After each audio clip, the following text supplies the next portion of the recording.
What's up, guys? Dan here for BladeReviews.com, and today I'm going to be doing a little review of the Cold Steel AK-47. It's a nice folding tactical knife by our friends over there at Cold Steel, and it is in a similar vein to both the Cold Steel Recon 1 and the American Lawman. So close, in fact, that I decided to record a separate video where I compared all three knives. So if you're interested in seeing some of the differences between those individual models, I invite you to check that video out.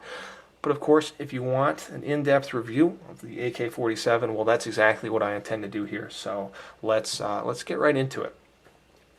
So the AK-47 has an overall length of 9 inches. It's got a 3.5-inch long blade, and it weighs 5.5 ounces. Let's compare it with a couple other popular folding tactical knives. What I've got here is a Spyderco Paramilitary 2, and I've also got a Benchmade Griptilian. So here you can see the AK-47 happens to be longer than, well, at least the Griptilian. It's about the same size as the Para 2, maybe just a little bit longer. Okay, so let's pull those blades off the table and take a closer look at the blade shape on the AK. And what you have here is a clip point blade, and it's got just a ton of belly, and it just the edge starts curving pretty much right out of the gate from that choil right to the tip.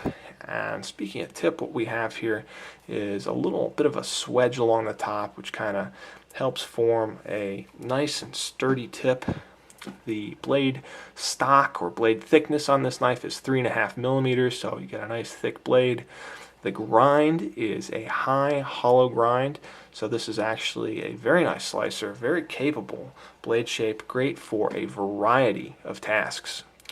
Blade steel on this knife is AUS 8A, which is extremely similar to AUS 8 and is a softer steel in this case. Cold Steel's heat treated this one to around 58 HRC, so that is going to be a little less than what you'll typically find on stuff like VG10, 154 CM, and the illustrious S30V.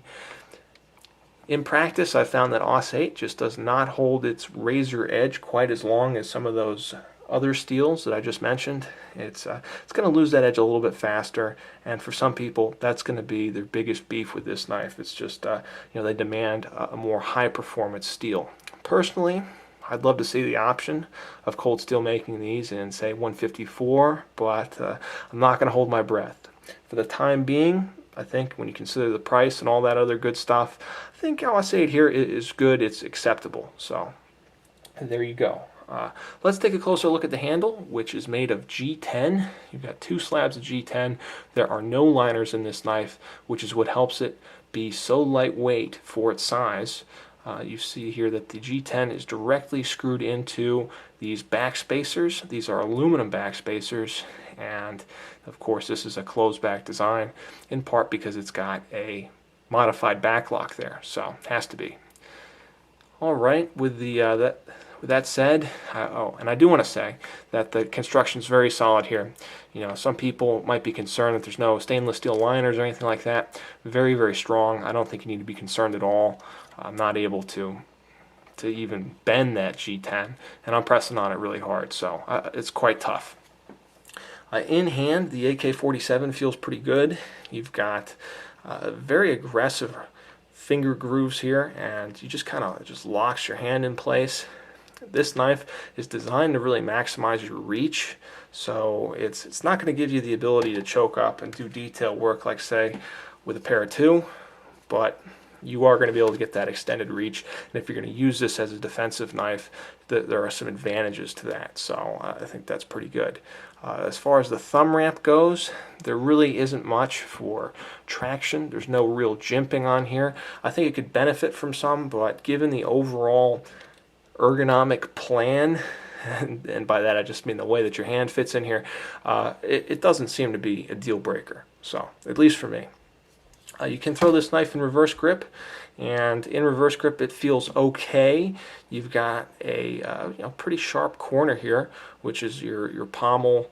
Doubles as a glass breaker or skull crusher, and it's not the most comfortable thing to be resting your thumb on since it does come to a point, but if you have to use the knife in reverse grip, my guess is you're not going to be too concerned, so because you're probably going to be using it to defend your life. Alright, so with that said, let's talk a little bit more about that pommel here, and it's made out of hardened aluminum. It definitely could work as a non-lethal thing, as perhaps a glass breaker or a nut cracker, whatever you want to use it for, and it's solidly anchored in place there. The pocket clip is a simple blackened cold steel clip. It's the exact same clip that you'll find on a number of their knives, including the Spartan. Of course, the American Lawman and the Recon 1 have this clip. It's a proven design.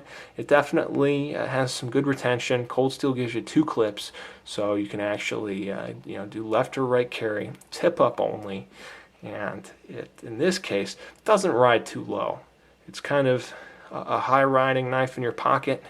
You're going to have a bunch of stuff sticking out there, so that's something to definitely consider depending on your preference. For me, it wasn't a big deal, but I know some people really like those low riding clips, and in that case wouldn't really recommend the AK-47. Alright, let's talk a little bit about how you would deploy this knife, get that blade open.